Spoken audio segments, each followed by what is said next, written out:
السلام عليكم ورحمة الله وبركاته.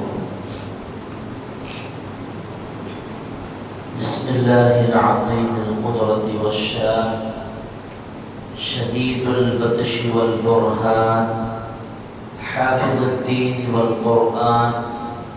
بسم الله ما شاء الله كان، وما لم يشأ لم يكن، ولا حول ولا قوة إلا بالله العلي العظيم. الحمد لله رب العالمين، والعاقبة للمتقين، والصلاة والسلام على أشرف المرسلين وعلى آله وصحبه أجمعين. أما بعد، فقد قال الله تعالى في القرآن العظيم والفرقان المجيد: أعوذ بالله من الشيطان الرجيم، بسم الله الرحمن الرحيم.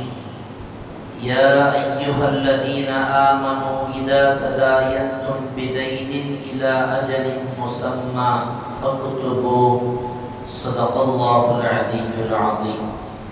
وقال نبينا وحبيبنا وسيدنا وقرة أعيننا وثمرة فؤادنا محمد رسول الله صلى الله عليه وسلم أن نتكلف للضيف ما ليس عندنا، صدق النبي صلى الله عليه وسلم. எல்லா புகழ்ச்சியும் ஏக இறைவனாகிய அல்லாஹ் ஒருவனுக்கே உரித்தாவுக.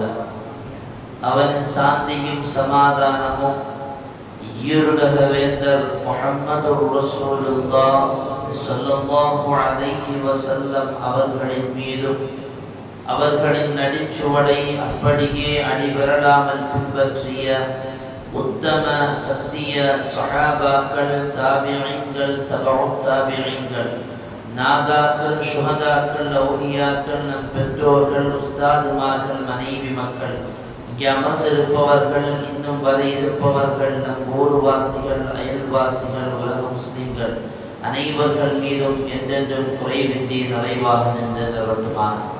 புனிதமான இந்த நாளில், அவனுக்கு பிடித்தமான இந்த இடத்தில் வல்லோன் அல்லாஹ் நம்மை ஒன்று கூட்டியதைப் போல நாளை ஜன்னத்துல் ஃபிர்தௌஸ் என்னும் உயர்தரமான சுவனத்தில் கண்மணி முஹம்மது ரசூலுல்லாஹ் ஸல்லல்லாஹு அலைஹி வஸல்லம் அவர்களோடு நம்மையும் நம்மை சார்ந்த அத்தனை பேர்களையும் ஒன்று கூட்டல் புரிவானாக.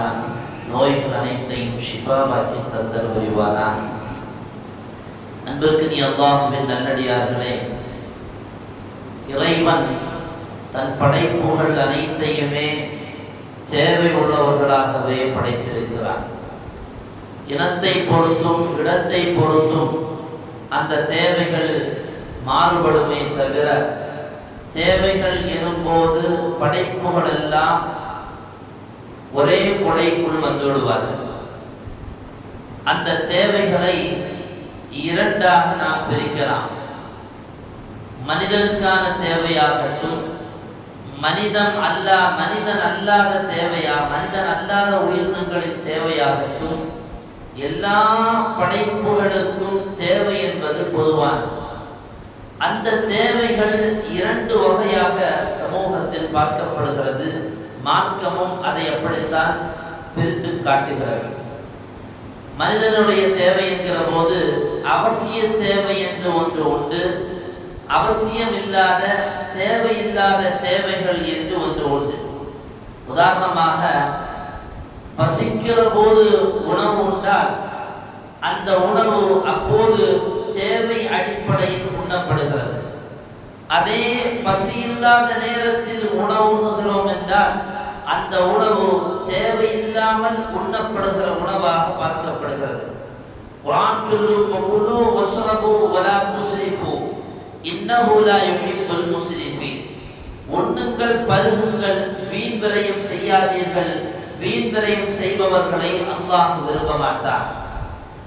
உணவு தேவைப்படும் போது உண்டால், பசி இருக்கும் போது உணவை உண்டால் அந்த உணவு இஸ்ராஃபாகாமல் வீண் விரயமாகாமல் இருப்பதற்கும் அந்த உணவால் உடலுக்கு ஆரோக்கியமும் ஏற்படும்.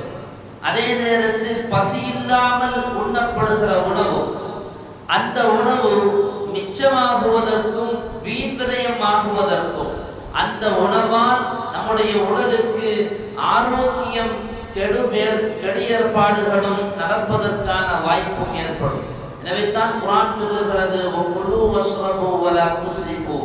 தேவைப்படுகிற போது உண்ணுங்கள், பசி இருக்கிற போது உண்ணுங்கள், பசி இருக்கிற போது பருகுங்கள், நீங்கள் வீண் விரயம் செய்ய வேண்டாம். இன்றைக்கு நம்மை பொறுத்தமட்டில் அந்த இரண்டாவது தரப்பில் நாம் நிற்கிறோம். தேவைப்படுகிற போதல்ல நாம் உண்ணுவது, பசி இருக்கிற போதல்ல உண்ணுவது, நமக்கு ஆசை வரும் போதெல்லாம் உண்ணுகிறோம், நமக்கு பிடிக்கிற போதெல்லாம் உண்ணுகிறோம். ஏற்கனவே ஒரு பெரிய லோடு உள்ள இருந்தாலும் பார்ப்பதற்கு கண்ணை கவர்ந்தெழுத்தால் கொஞ்சம் அதை ருசித்து பார்க்கலாமே என்கிற எண்ணம் உள்ளவர்கள் தான் நாமே தவிர, அத்தியாவசியமான தேவை போக ஆடம்பரமான தேவைக்காக வேண்டி இதை போல நம்முடைய வாழ்க்கையை அமைத்துக் கொண்டால் அதன் பாதாளம் நம்முடைய துன்யாவும் நாளை ஆகரமும் அமையும் என்பதில் எந்த மாற்று கருத்தும் இல்லை. அத்தியாவசியம் எப்படி தேவைப்படுகிற போது உணவை உண்ணுகிறோமோ, தேவையில்லாத போது அந்த உணவை தவிர்த்திருக்கிறோமோ, இதே போன்று ஆடம்பரங்களை விட்டு தவிர்த்து வாழ வேண்டும், அத்தியாவசியங்களோடு சேர்ந்து வாழ வேண்டும். இன்றைக்கு நேர மாற்றம், அத்தியாவசியங்களை கடந்து ஆடம்பரங்களுக்காக வேண்டி மனிதன் தன்னுடைய பொருளாதாரத்தை செலவிட்டுக் கொண்டிருக்கிறார். அடுத்தவர் நடத்துகிற கல்யாணத்தை பார்த்து கொண்டு இதை போல ஆடம்பரமாக நானும் என் மகள் கல்யாணத்தை நடத்த வேண்டும் என்று கடன் வாங்கி கல்யாணம் நடத்துபவர்களும் உண்டு. சொல்வார்கள் அல்லவா, இருசக்கர வாகனம் வாங்குறதுக்கு காசு இருக்கிறவன் தான் சைக்கிள் வாங்கணும், இருசக்கரம் வாங்குவதற்கு காசு இருப்பவன் தான் சைக்கிள் வாங்கணும், 4 சக்கரம் வாங்குவதற்கு பணம் இருப்பவன் தான் 2 சக்கரம் வாங்க வேண்டும், பிளைன் வாங்குவதற்கு பணம் இருப்பவன் தான் 4 சக்கர வாகனத்தை பற்றி சிந்திக்க வேண்டும் என்று பொருளாதாரத்தை எப்படி செலவிட வேண்டும் என்பதை பற்றி சொல்லும் போது பெரியவர்கள் சொல்லி நாம் கேட்பதுண்டு. இதை போல ஆடம்பரத்திற்காக வேண்டி பொருளாதாரத்தை செலவிடுவதல் என்பது மார்க்கம் அனுமதித்த ஒன்றல்ல. மார்க்கம் அத்தியாவசியத்திற்காக வேண்டி மாத்திரம்தான் பொருளாதாரத்தை செலவிட வேண்டும் என்பதற்கு அழகிய வழிகாட்டல்களை நமக்கு நிறையவே தந்திருக்கிறது. இஸ்லாம் சொல்லுகிற வழிகாட்டல் என்ன? மனிதன் அத்தியாவசியத்திற்காக வேண்டி பொருளாதாரத்தை சேர்க்க வேண்டும், செலவிட வேண்டும். ஒருவேளை நம்முடைய அத்தியாவசியமான அந்த தேவைக்கு நம்மிடத்தில் இருக்கிற அந்த பொருளாதாரம் போதுமானதாக இல்லை என்றால் நாம் கடன் வாங்கி அந்த அத்தியாவசிய தேவையை நிறைவு செய்து கொள்வதற்கு மார்க்கத்தில் அனுமதி உண்டு. ஆனால் அந்த வாங்கிய கடனை திரும்ப கொடுக்கவும் வேண்டும் என்பது இஸ்லாம் சொல்லுகிற செய்தி. குர்ஆன் அல்லாஹ் சொல்வான், யா அய்யுஹல்லதீன ஆமனு இதா ததாயன்தும் பிதைனின் இலா அஜலின் முஸம்மா, தவணையிடப்பட்டதின் பக்கமான கடன்களை நீங்கள் ஒருவருக்கொருவர் மாற்றிக்கொண்டால் ஃபக்துபூஹு, அதை பத்திரமிட்டுக் கொள்ளுங்கள் என்று குர்ஆன் சொல்லுகிறது. எந்த விஷயமாக இருந்தாலும், வியாபாரமாக இருந்தாலும் அதை பத்திரம் விட்டு கையெழுத்திட்டு அதை ஒரு பத்திரமாக நாம் அதை ஆக்கிக் கொள்ள வேண்டும். கடனும் அப்படித்தான். ஒருவருக்கு கடன் கொடுத்தால் அந்த கடனை எப்போது அவர் பெற்றுக்கொண்டார், எப்போது அவர் திரும்ப தருவார், எத்தனை நாட்கள் அவகாசம் கேட்டிருக்கிறார், எவ்வளவு பணம் நம்மிடத்திற்கு வாங்கியிருக்கிறார், நாம் எவ்வளவு கொடுத்திருக்கிறோம் என்பதை எல்லாம் பத்திரம் எழுதி அதை பத்திரமாக வைக்க வேண்டும் என்பதுதான் இந்த ஆயத்து சொல்லுகிற செய்தி. எம்பெருமான் ஸல்லல்லாஹு அலைஹி வஸல்லம் அவர்கள் கடன் வாங்கியிருக்கிறார்கள். நாயகம் அவர்கள் தன்னுடைய அத்தியாவசிய தேவைக்காக வேண்டி கடன் வாங்கியிருக்கிறார்கள். ஆயிஷா ரலியல்லாஹு அன்ஹா சொல்கிறார்கள், இஸ்தரா தஆமன் மின் யஹூதியின் இலா அஜல், பெருமானார் அவர்கள் ஒரு யஹூதியிடத்திலிருந்து உணவை விலைக்கு வாங்கிய போது நாயகம் அவர்கள் தன்னிடத்தில் இருந்த ஒரு இரும்பு கவசத்தை அவனுக்கு அடமானம் வைத்துவிட்டு, இதை நீ வைத்துக்கொள், எனக்கு உணவை தாய் என்று பெருமானார் அவர்கள் கடனாக பெற்றுக்கொண்டதாக ஹதீஸ்களில் பார்க்க முடியும். அப்ப தேவைக்கு பொருளாதாரத்தை செலவிடுதல் சேர்ப்பது என்பது மார்க்கத்தில் அனுமதி. அந்த தேவைக்கான பொருளாதாரம் நமக்கு பற்றாக்குறையாக இருந்தால் கடன் வாங்குவதற்கும் மார்க்கத்தில் அனுமதி. அந்த கடனை திரும்ப கொடுக்க வேண்டும் என்பது மார்க்கம் சொல்லுகிற செய்தி. அப்படியானால் நீ ஆடம்பரத்திற்காக வேண்டி கடன் வாங்கலாமா? எந்த அளவிற்கு ஆடம்பரத்திற்காக வேண்டி கடன் வாங்கக்கூடாது என்பதில் மார்க்கம் நமக்கு வழிகாட்டுகிறது என்கிற நிறைய செய்திகளை கிதாபுகளில் பார்க்க முடியும். சல்மான் அல் ஃபாரிஸி ரலியல்லாஹு அன்ஹு என்கிற சஹாபி சொல்கிறார்கள், நாயகம் அவர்கள் எங்களை தடுத்திருந்தார்கள். எதற்கு தெரியுமா? நஹானா ரசூலுல்லாஹி ஸல்லல்லாஹு அலைஹி வஸல்லம் அன் நதகல்லஃப லில்-ضيஃபி மா லைஸனா இந்தனா. உங்களிடத்தில் ஒரு விருந்தாளி வந்தால் அந்த விருந்தாளிக்கு உங்கள்கிட்ட என்ன இருக்குதோ அதை கொடுத்து அன்போடு பண்போடு அவரை உபசரியுங்கள். மா லைஸனா இந்தனா, நம்மிடத்தில் இல்லாததை கொண்டு அவரை உபசரிக்க வேண்டும் என்று சொல்லி விருந்தாளியிடத்தில் தன்னுடைய ஆடம்பரத்தை காட்டுவதற்காக வேண்டி நீங்கள் பொருளாதாரத்தை செலவிட வேண்டாம், அப்படி நீங்கள் விருந்து உபசரம் நடத்த வேண்டாம் என்றார்கள் முஹம்மது ரசூலுல்லாஹ் ஸல்லல்லாஹு அலைஹி வஸல்லம். அன்னையானவர்களே, ஆக சிறந்த ஒரு அமல் விருந்து உபசரம். நம்ம வீட்டுக்கு ஒருத்தர் வந்தார் என்றால் அவரை முடிந்த அளவிற்கு நம்மால் இயன்ற அளவிற்கு கவனிப்பதற்கு தான் நாம் கருதுவோம். நம்மால் முடிந்த பொருட்களை வாங்கி வைத்து அவரை கண்ணியப்படுத்தி அனுப்ப வேண்டும். அது மார்க்கம் சொல்லுகிற செய்தியும் கூட. ஆனால் அப்படி இருந்தும் அவ்வளோ பெரிய அமலாக மார்க்கத்தில் பார்க்கப்படுகிற விருந்து உபசரணம் கூட உனக்கு போதுமான உனக்கு இயன்ற பொருளாதாரத்தை கொண்டு உபசரிக்க வேண்டுமே தவிர உன்னிடத்தில் இல்லாத பொருளாதாரத்தை நீ எங்கிருந்தாவது கடன் வாங்கி கொண்டு வந்து உன்னை நீ சிரமப்படுத்தி கொண்டு நீ யாருக்கும் விருந்து உபசரணம் தர வேண்டாம் என்கிறது இஸ்லாம். எந்த அளவிற்கு இஸ்லாம் ஆடம்பரத்தை வெறுக்கிறது. இன்னைக்கு அதே ஆடம்பரத்திற்காக வேண்டித்தான் பொருளாதாரத்தை எங்கிருந்தெல்லாமோ கடன் வாங்குகிறார். பற்றாக்குறைக்கு வட்டிக்கும் வாங்குகிறார். பற்றாக்குறைக்கு வட்டியை திரும்ப கொடுக்காமல் அதை நியாயப்படுத்தியும் பேசுகிறார். இதான் இன்னைக்கு வேடிக்கை. இந்த கடன் சுமையினால் ஏற்படுகிற விளைவுகள் என்ன? முதல் விளைவு மிகப்பெரிய மன உளைச்சலுக்கு நாம் ஆளாக்கப்படுவோம். அப்படிதான் கடனால மிகப்பெரிய மன உளைச்சலுக்கு நாம் ஆளாக்கப்படுவோம். தினமும் காலையில் எழுகிற நாம் நமக்கு கண்ணுக்கு முன்னால் வந்து நிற்பது அந்த கடன் தான். இரவில் தூங்கும் போதும் இவ்வளவு கடன் திரும்ப கொடுக்க வேண்டுமே என்கிற அந்த மன அழுத்தத்தோடு தான் தூங்குகிறோம். நாம் எங்கு எந்த வேலைக்கு போனாலும், திருமண வீட்டிற்கு போனாலும், சந்தோஷமான காரியங்களுக்கு போனாலும் ஒரு கணம் அந்த கடன் வாங்கியதும் அந்த தொகையும் நம்முடைய கண்ணுக்குள்ளால் அல்லது நம்முடைய ஞாபகத்திற்கு அது அப்படியே வந்து ஒரு கணம் நம்மை சங்கடப்படுத்தி விட்டு தான் போகும். இதுதான் கடன் செய்கிற மிகப்பெரிய மிகப்பெரிய தீமையான காரியம். அந்த கடனை தேவையில்லாமல் ஏன் வாங்க வேண்டும்? அவசியம் தேவையில்லாமல் இதற்கு வாங்க வேண்டும்?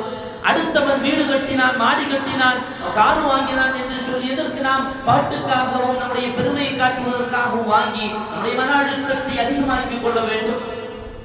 பெருமானார் ஸல்லல்லாஹு அலைஹி வஸல்லம் அவர்கள் பள்ளிவாசலுக்குள்ளால் வருகிறார்கள். மஸ்ஜிது நபவியில் தொழுகை நேரம் இல்லாத நேரத்தில் பெருமானார் அவர்கள் பள்ளிக்குள்ளால் வருகிற பொழுது அபூ உமாமா என்று சொல்லப்படுகிற ஒரு சஹாபி ஒரு மூலையில் அமர்ந்திருக்கிறார்கள். எபெருமானார் அவர்கள் பக்கத்தில் செல்வார்கள். அந்த சஹாபியை பார்த்து கேட்பார்கள், யா அபா உமாமா, தொழுகை இல்லாத இந்த நேரத்தில் இங்க உட்கார்ந்து இருக்கிறீங்களே, உங்களுக்கு என்ன ஆச்சுன்னு கேட்டார். கவலையோடு இருந்த அந்த சஹாபி நாயகத்தை பார்த்து சொல்லுவார்கள், என் கவலைக்கான காரணமே யா ரசூலல்லாஹ், என்னுடைய கடன் தான் என்று சொன்னார். என் கவலைக்கான காரணமே நாயகமே என்னுடைய கடன் தான் என்று சொன்னார். அந்த சஹாபியை பற்றி வரலாற்றில் எழுதுகிறார்கள், கான ஸஹாபியுல் ஜலீலு அபூ உமாமா அல்-பாஹிலியு மிதானன் யுஹ்ததா பிஹி ஃபில் கரமி வஸ்ஸஹாயி. அந்த சஹாபி ஒன்றும் ஆடம்பரமாக செலவழித்து வாழ்ந்தவர் அல்ல. ஃபிஸ்ஸஹாயி குறைவல்லராக வாழ்ந்தார்கள். யார் வந்தாலும் வகான யுன்ஃபிகு குல்லு மாலின் யம்லிகு ஃபீ சபீலில்லாஹ், தன்னுடைய பொருளாதாரத்தை எல்லாம் அல்லாஹ்வுடைய பாதையிலே செலவழித்த அந்த அபூ மாமா என்கிற சஹாபி கவலையோடு அமர்ந்திருந்த போது நாயகம் கேட்ட கேள்விக்கு அவர்கள் சொன்ன பதிலோ, நாயகமே என்னுடைய கடன் தான், நான் வீடு வாங்கியதனாலோ நான் பெரிய ஆடம்பர வாழ்க்கையை வாழ்ந்ததுனாலோ அல்ல, எனக்கு கடன். யார சொல்லலாம், கவலையில உட்கார்ந்து இருக்கிறேன். அருமையானவர்களே, ஒரு நல்ல வழியில் செலவிட்ட ஒரு சஹாபிக்கு அவர்கள் கடன் பட்டு கவலையில் அவர்களை அந்த கடன் ஆளாக்கி இருக்கிறது என்று சொன்னால், ஆடம்பரத்துக்காக வேண்டி கடன் வாங்கி செலவிடுபவன் எவ்வளவு பெரிய மன உளைச்சலுக்கு ஆளாக்கப்படுவார். இன்னைக்கு நம்ம சும்மா போனாலும் கடன் நம்ம சும்மா விடாது. திடீர்னு பார்த்தா ஒரு போன் கால் வரும், சார் ஒரு 25,000 லோன் போடவாங்க கேட்பான். சும்மா தான் இருப்பான். நம்ம வர்றது வரட்டும், கொடுக்கறவங்க ரெண்டாவது பார்த்துக்கணும். கடன் ஏறிச்சா இல்லையா, ஒரு பக்கம் வட்டி ஏறு, இன்னொரு பக்கம் இஎம்ஐ சொல்லிட்டு நம்மை அறியாமலேயே நம்மை கடனாளி ஆக்கக்கூடிய ஒரு வழிதான் இந்த இஎம்ஐ. ஒரு பக்கம் 10 ரூபா தானே மாசம் கட்டணும், 2000 ரூபா தானே கட்டணும், வாங்கிடுவோம். இங்க ஒரு 2000, அங்க ஒரு இஎம்ஐல 2000, பஜாஜ்ல ஒரு 2000, இந்த பக்கம் டிவிஎஸ்ல ஒரு 2000 வாங்கினா ஆக வளைச்சு பார்த்தா 10,000 ரூபாய் மாசம் இஎம்ஐ. என்ன ஆகுது, கடைசியில கெட்ட முடியல. சமீபத்துல மதுரையில் சார்ந்த ஒரு சிறுவன் இந்த இஎம்ஐயில் பணம் வாங்கி கட்ட முடியாமல் அழுத்தம் கொடுத்ததினால் தற்கொலை செய்து கொண்டான் என்று பத்திரிகை செய்தி சொல்லுகிறது. இப்படி ஒன்றல்ல இரண்டல்ல 1000 தகவலை சொல்லலாம். தன்னுடைய சக்திக்கு மீறி தன்னால் கட்ட முடியாத, தன் கற்பனைக்கு கூட சிந்தித்து பார்க்க முடியாத கடன்களை வாங்கி மடியில் வைத்துக் கொண்டு எதற்கு தற்கொலையை நோக்கி பயணிக்க வேண்டும்? அல்லது வீட்டை விட்டு வெளியே வர முடியாமல் தலை குனிவாக வீட்டுக்குள்ளாலே முடங்கி போகிற இது போன்ற கடன்களை எதற்கு ஆடம்பரத்திற்காக வாங்கி நாம் ஏன் சுமையை ஏற்றுக் கொள்ள வேண்டும்? சமீபத்தில் சென்னையை சார்ந்த ஒரு குடும்பம் இதே திசைமலையை பெட்டைக்குளை பகுதியில் ஒரு காட்டுல 4 பேர்கள் முஸ்லிம் சமுதாயத்தை சார்ந்த 4 பேர்கள், 2 பெற்றவர்கள், 2 பிள்ளைகள் கடனால் தங்களை காருக்குள்ளால் வைத்து தீ குளித்து தற்கொலை செய்த செய்தி எல்லாம் படித்திருப்போம் போன மார்ச்ல 2026. இதெல்லாம் எதனால? கடனாலே தான். தேவையில்லாத கடனை வாங்கி சுமப்பதனால் தானே இது போன்ற மன அழுத்தங்கள்.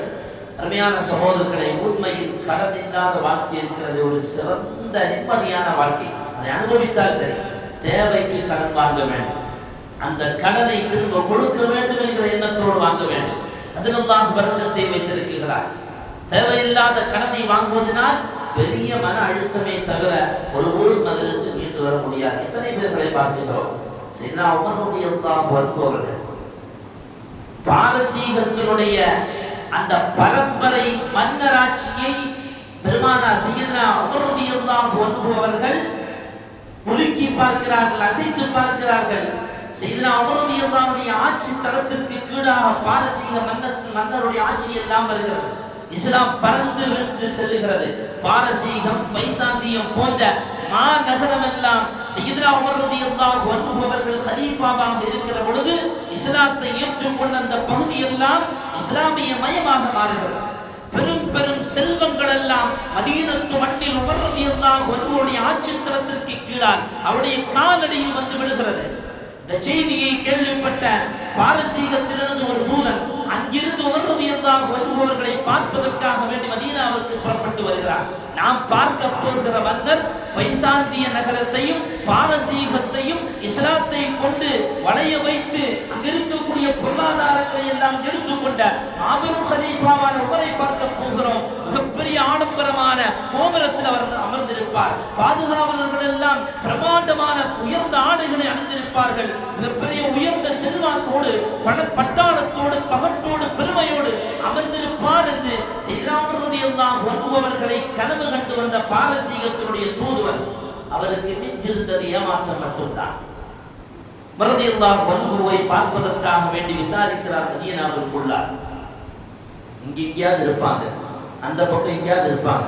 இப்படியே அட்ரஸ் கேட்டு கேட்டு கேட்டு கேட்டு கடைசியில பார்த்தா சையதுனா உமர் ரலியல்லாஹு அன்ஹு அவர்கள் மிகப்பெரிய பிரமாண்டமான பறந்து விரிந்த மாகாணத்தை ஆட்சி செய்து கொண்டிருந்த உமர் ரலியல்லாஹு அன்ஹு அவர்கள்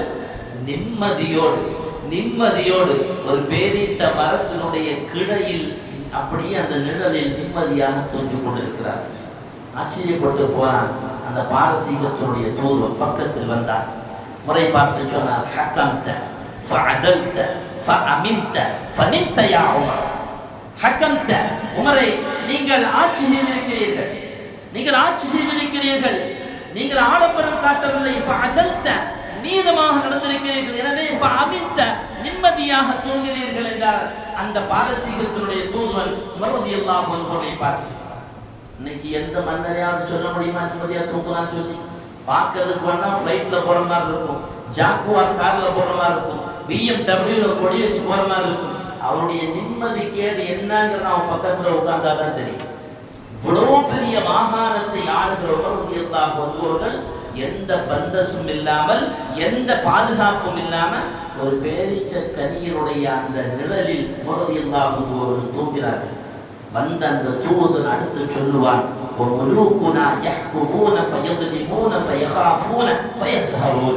யா உமர், எங்களுடைய மன்னர் இருக்கிறார்களே, எங்களுடைய மன்னர்கள் இருக்கிறார்களே, ஆடம்பரத்தோடு வாழ்கிறார்கள், அநியாயத்தோடு வாழ்கிறார்கள். எனவே எப்போது பார்த்தாலும் பயத்தோடு இருக்கிறார்கள், நிம்மதி இல்லாத தூக்கத்தோடு இருக்கிறார்கள். ஆனால் நீங்கள் நீதமாக இருப்பதினால், ஆடம்பர வாழ்க்கை இல்லாததினால் நிம்மதியோடும் சலாமத்தோடும் நீங்கள் இங்கே தூங்கினீர்கள் என்று சையதுனா உமர் ரலியல்லாஹு அன்ஹு அவர்களை பார்த்து அந்த மனிதன் சொல்ல வேண்டுமானால், உமர் ரலியல்லாஹு அன்ஹு அவர்களுக்கு எந்த கடனும் இல்லை, எந்த ஆடம்பர வாழ்க்கையும் இல்லை.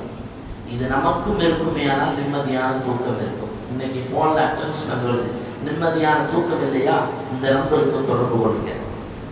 நிம்மதியான தூக்கம் இல்லையா, கையில இந்த பக்கமா இந்த நரம்பை பிடிச்சி அழுத்துங்கிறான். என்ன நிம்மதி கேடுக்கான முக்கியமான காரணம் என்ன? ஆக கடனை எல்லாம் வாங்கி வச்சிருக்கிறது. இனி இது பார்க்கறதுக்காக வேண்டி ஒரு மந்திரவாதியை பார்க்கறது, அல்லது ஒரு ஜோசியரை பார்க்கறது, அவன் கொஞ்சம் பணத்தையெல்லாம் கடந்ததுக்கு பின்னால இருந்த ஆக நிம்மதியும் சுத்தமா போயிடும்.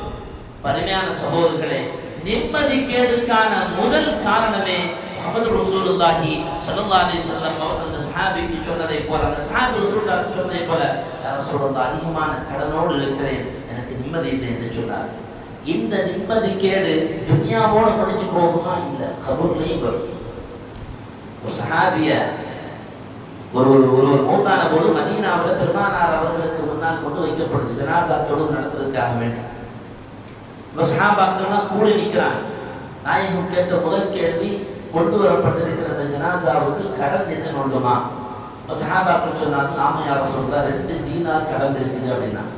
அப்போ நாயகம் சொல்லுவார்கள் சஹாபாக்களை பார்த்து, உங்களுடைய தோழருக்கு நீங்களே தொழுகை நடத்துங்க என்றார். நீங்களே தொழுகை நடத்துங்க ரசூல் அந்த இடத்த விட்டு நீங்க போயிட்டாங்க. ரொம்ப கவனிக்கணும், எவ்வளவு கடன் எவ்வளவு ஆபத்துன்னு பாருங்க. இன்னைக்கு சர்வசாதாரணமாக கடன் வாங்கி சேர்த்துக்கிட்டே இருக்கிறோம். அது லோனாகட்டும், என்னவாகட்டும், சர்வசாதாரணமா சேர்த்துக்கிட்டே இருக்கிறோம். பெருமானார் அவர்கள் தொழுகை கூட நடத்தாமல் நீங்கி நின்றாங்க. அப்போ ஒரு சஹாபி அபூ கத்தாதா ரலியல்லாஹு அன்ஹு என்கிற சஹாபி முன்னால் வந்து சொல்லுவார்கள், யா ரசூலல்லாஹ், அவருடைய 2 தீனாரை நான் பொறுப்பேற்றுக்கிறேன் அப்படின்னாங்க. பெருமானார் அதுக்கு பின்னால் தான் தொழுகை நடத்தினாங்க. தொழுகை எல்லாம் முடிஞ்சு அவரை கபர்லாம் அடக்கம் செய்தாச்சு. மறுநாள் அந்த சஹாபியை பார்த்து அபூ கத்தாதா ரலியல்லாஹு அன்ஹுவை பார்த்து நான் கேட்பார்கள், யா அபூ கத்தாதா, நேற்று 2 தீனாரை ஏற்றுக்கிட்டீங்களே, நீங்கள் கடன் அடைச்சிட்டீங்களா? சொல்லுங்க, நேற்றுக்கு தானே அவர் அடக்கம் செஞ்சோம், நேற்று தானே நான் ஏற்றுக்கிட்டேன், நான் அடைச்சிடல. யார சொல்லலாம் பெருமானார் ஒன்று சொல்ல போயிட்டான். திரும்ப மறுநாள் கேட்டாங்க, ஏன் அபூ கத்தாதா அந்த கடன் அடைச்சிட்டீங்களா? பெருமானாரோடைய துரிதத்தை பார்க்க வேண்டும். கடன் அடைச்சிட்டீங்களா? அந்த சஹாபி சொன்னார்கள், ஆமாம் யார சொல்லலாம், கடத்தை அடைச்சிட்டேன். உடனே பெருமானார் அந்த சஹாபியை பார்த்து சொல்வார்கள், இப்போதுதான் அவருடைய கபர் குளிர்மை அடைந்திருக்கிறது. கடன் அடைச்சதுக்கு பின்னால்தான் அவருடைய கபர் குளிர்மை அடைந்திருப்பதை நான் பார்க்கிறேன் என்றார்கள் முஹம்மது ரசூலுல்லாஹி ஸல்லல்லாஹு அலைஹி வஸல்லம். இஸ்லாத்துக்காக வேண்டி தியாகம் செய்த தியாகியா இருந்தாலும் கூட யுஃபரு லிஷஹீதி குல்ல தம்பின் இல்லத்தை, ஒருவன் மார்க்கத்திற்காக வேண்டி தன் உயிரை பணயம் வைத்திருந்தாலும் அவன் எல்லா பாவங்களையும் அல்லாஹ் மன்னித்து விடுவான், கடனை தவிர. அவன் கடனாளியாக இருந்தால் அந்த கடனை அடைக்காத வரையிலையும் அவனுடைய அந்த கடன் பாக்கி பாவம் அது அழிக்கப்படாது என்றார்கள் முஹம்மது ரசூலுல்லாஹி ஸல்லல்லாஹு அலைஹி வஸல்லம். அப்ப இந்த கடனை வாங்காம இருக்கணும்னா, அல்லது இந்த கடன் வாங்கிய கடனை திரும்ப கொடுக்கணும்னா என்ன நினைக்கணும் தெரியுமா? நாயகம் அதற்கு வழி சொன்னார்கள், மன் அஹத அம்வாலன் நாஸ் யுரீது அதாஅஹா அத்தல்லாஹு அன்ஹு. ஒருத்தர் கடன் ஒருத்தருக்கு வாங்கும் போதே நியத்து வைக்கணுமா, இந்த கடனை கண்டிப்பா நான் அவருக்கு திரும்ப கொடுத்துருவேன். ரொம்ப கவனிக்கணும். இந்த கடன் ஒருத்தருக்கு வாங்கினா இந்த கடனை நான் கண்டிப்பா அவர்கிட்ட நான் திரும்ப கொடுத்துருவேன். ஒருவர் நியத்து வைத்து ஒரு கடனை வாங்கினால் அத்தல்லாஹு அன்ஹு அவருடைய கடனை அடைப்பதற்கான பொறுப்பை அல்லாஹ் ஏற்றுக் கொடுக்கிறான். அதற்கான பொருளாதாரத்தை அல்லாஹ் கொடுப்பான். எல்லாரும் கடன் வாங்குவோம், தேவைக்கு அப்படிதான். யாரும் கடன் வாங்காமன்னா இல்லை. ஒரு 10 ரூபாயாவது கடையில போகும்போது அப்புறமா கொண்டு வந்து தர காசு கடன் வாங்கி போவோம். அதை நினைக்க வேண்டியது, இந்த கடனை கண்டிப்பாக அடைப்பேன் என்று நினைத்துக் கொண்டு அந்த கடனை வாங்கினால் அல்லாஹ் அதற்கான பொருளாதாரத்தை கொடுப்பான். ஒருவன் கடன் வாங்கும் போதே பார்த்துக்கலாம்டா, கடன் வாங்கிய என்ன இந்த பக்கம் வர மாட்டேன்னு சொல்லிட்டு நினைச்சிட்டு கடன் வாங்கினால், திரும்ப கொடுக்கிற எண்ணம் இல்லாமல் வாங்கினால் அந்த கடனாலேயே அவன் அழிக்கப்படுவான் என்றார்கள் முஹம்மது ரசூலுல்லாஹி ஸல்லல்லாஹு அலைஹி வஸல்லம். தேவைக்கு கடன் வாங்குவது, ஆடம்பரத்திற்காக வேண்டி கடன் வாங்காமல் இருப்பது. இனி ஒருவர் தேவைக்காக கடன் வாங்கி ஊரில் கஷ்டப்பட்டு கொண்டிருந்தார், அவருடைய கடனை அடைப்பதற்கு வசதி படைத்தவர்கள் அந்த தேவையை அறிந்து அவருடைய கடனை அடைப்பதற்கு முன்வர வேண்டும். அது மிகப்பெரிய அமலாக, மிகப்பெரிய நன்மையாக மார்க்கம் சொல்லித் தருகிறது. மன் அன்வர முஅஸ்ஸிரன் அவ் வதஅஹு, யாராவது ஒருவன் தன்னுடைய சகோதரன் கஷ்டப்படுவதை பார்த்து, கடனால் கஷ்டப்படுவதை பார்த்து அவருடைய கடனை அடைப்பதற்காக வேண்டி முன்வருவானே, ஆனால் நாளை மறுமையின் நிழல் இல்லாத அந்த நேரத்தில் அரசுடைய நிழலை அல்லாஹ் கொடுப்பான். சஹாபி ஒருத்தர் கடன் கொடுத்தாங்க. அந்த சஹாபியை பார்க்கும்போது அபூ கத்தாதா ரலியல்லாஹு அன்ஹு சஹாபி ஒருத்தர் கடன் கொடுத்தாங்க. கடன் கொடுத்தவங்க திரும்ப கடனை கேட்க போகும்போது அந்த வீட்டில் இருக்கிறது இல்லை. அவங்கள பார்த்து பார்த்து ஓடுறது, வீட்டுக்குள்ள போய் ஒழிச்சுக்கிறது. ஒரு நாள் வீட்டினுடைய வாசல்ல போயிட்டு இந்த சஹாபி அபூ கத்தாதா ரலியல்லாஹு அன்ஹு அவர்கள் சத்தமா கேட்பாங்க, வீட்டுல யாரும் இருக்கிறீங்களா? அப்போ வீட்டு வாசல்ல அந்த கதவு பக்கத்துல நின்றுட்டு இருந்த அந்த கடன் வாங்கிய நபருடைய மகன் வெளியே வருவார். வந்து சொல்வார், இந்த தகப்பனார் உள்ள சாப்பிட்டுட்டு இருக்கிறாங்க. அந்த சஹாபி உள்ள போவாங்க. அவருக்கு முன்னாடி போய் உட்கார்ந்தார். ஏன் என்னை பார்த்து ஓடுறீங்க? இந்த கடனை திரும்ப தர்றதுக்கான எந்த வழியும் இல்லை, நான் கடுமையான வறுமையில் இருக்கிறேன். அந்த சஹாபி அந்த நபரை பார்த்து கேட்பார்கள், வல்லாஹி நீ சொல்வது உண்மையா? உண்மையில் உனக்கு கடன் தருவதற்கான எந்த முகாந்திரமும் இல்லை, நீ வறுமையில் இருக்கிறாயா? அவர் சொல்லுவார், ஆமா நான் வறுமையில தான் இருக்கிறேன். 3 தடவை கேட்பான். அப்படி சொன்ன உடனே அந்த சஹாபி சொல்கிறார்கள், நான் பெருமானார் அவர்கள் சொன்னதை கேட்டிருக்கிறேன். கடனால் கஷ்டப்படுபவனுக்கு திரும்ப அந்த கடனை தருவதற்கு அவகாசம் கொடுக்க வேண்டும். அவன் கடன் தருவதற்கான அந்த அவகாசமும் தாண்டி அவனால் தர முடியவில்லை என்று சொன்னால் அவனை அந்த கடனை நீங்கள் சதக்காவாக நினைத்தால் நாளை மறுமையில் அரசனுடைய நிழல் அல்லாஹ் உங்களுக்கு தருவான் என்று நாயகம் சொல்லியிருக்கிறார்கள். எனவே என்னுடைய கடனை நான் மன்னித்து விட்டேன். அப்போ உண்மையிலேயே கடன் வாங்கி, தேவைக்கு கடன் வாங்கி ஒருவர் கஷ்டப்பட்டால் அவருடைய கடனை மன்னிப்பது மார்க்கம் சொல்லித் தருகிற வழிமுறை. எனவே இதையெல்லாம் கவனத்தில் கொண்டு ஆடம்பரமான கடன்களை விட்டு நம்மை நாம் பாதுகாத்துக் கொள்ள வேண்டும். தேவைக்கான கடனை வாங்க வேண்டும், வாங்கும் போதே திரும்ப கொடுக்க வேண்டும் என்கிற அந்த நியத்தோடு வாங்க வேண்டும். அல்லாஹ் சுப்ஹானஹு வ தஆலா கடன் விஷயங்களை விட்டு அல்லாஹ் நம்மை பாதுகாப்பானாக. இந்த உலகத்தை விட்டு பெறுகிற போது கடனாளிகளாக வர்ணிப்பதற்கும் அல்லாஹ் நம்மை பாதுகாப்பானாக. நமக்கு கடன் ஏதாவது இருந்தால் அதை அடைப்பதற்கான எல்லா வழிகளையும் அல்லாஹ் எழுப்பமாக்கி தந்தல் புரிவானாக. வஆகிரு தஅவானா அல்ஹம்துலில்லாஹி ரப்பில் ஆலமீன். அஸ்ஸலாமு அலைக்கும் வரஹ்மத்துல்லாஹி